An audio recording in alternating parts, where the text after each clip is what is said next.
देखिए, पहले दिन से हम सब लोग अपोजिशन की पार्टी सब लोग कह रहे थे कि ये तीनों कानून अनकॉन्स्टिट्यूशनल है। मोदी सरकार को कॉन्स्टिट्यूशन में कोई राइट ही नहीं था कि वो इस तरह कानून बनाए। दूसरा, ये सिर्फ कानून इसलिए बनाया गया क्योंकि मोदी अपने ईगो की सेटिस्फैक्शन के लिए, अपनी अनानियत और हम जिसको हिंदी में अहंकार के लिए उन्होंने ये कानून बनाया। और उस इस गलत और काले कानून की वजह से 700 किसानों को अपनी जानें खोनी पड़ी। अगर वो अपने ईगो को बाजू रखते और अपने संविधान को सामने रखते तो ये कानून बनता नहीं और ये 700 किसान अपनी जान उनको देनी नहीं पड़ती। तो ये फैसला बहुत देर के बाद हुआ है, बहुत देर लगा दी मेहरमा आते आते। और तीसरी बात यह है कि ये मैं शुरू से कह रहा हूं, ये सरकार डरती है जब जनता रोड पर निकलकर प्रोटेस्ट करती है। और ये दूसरा एग्जाम्पल है कि पहले तो CNRC का प्रोटेस्ट आपने देखा कि पूरे देश में मुसलमानों के साथ सेकुलर लोग ठहरे, अभी तक रूल्स नहीं बने उसके। दूसरा ये किसानों का आंदोलन, तो ये यकीनन किसानों के आंदोलन की, किसान के तमाम किसानों की ये कामयाबी है। और चौथी बात, इसमें ये बात साबित हो गई कि ये बड़ा प्रचार बीजेपी ने किया था कि वन नेशन के लिए वन कानून होना चाहिए, आपको ये वापस लेना पड़ा।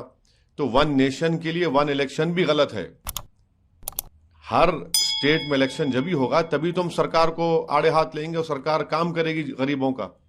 तो ये वन नेशन वन इलेक्शन गलत है। और पांचवी बात यह है कि मोदी सरकार वो बड़े बड़े उद्योगपति, बिलियनर जिसको कहते हैं, उन पर बड़ा बैसाखी बनाकर उनको इस्तेमाल कर रही थी और देख लिया कि वो बैसाखी भी नहीं बन सके। तो इनको ये जो फैसला लेना पड़ा, इनको आने वाले स्टेट इलेक्शन में इनको जिसे उर्दू में कहते हैं कि नविश्ते दीवार, राइटिंग ऑन द वॉल नजर आ गई।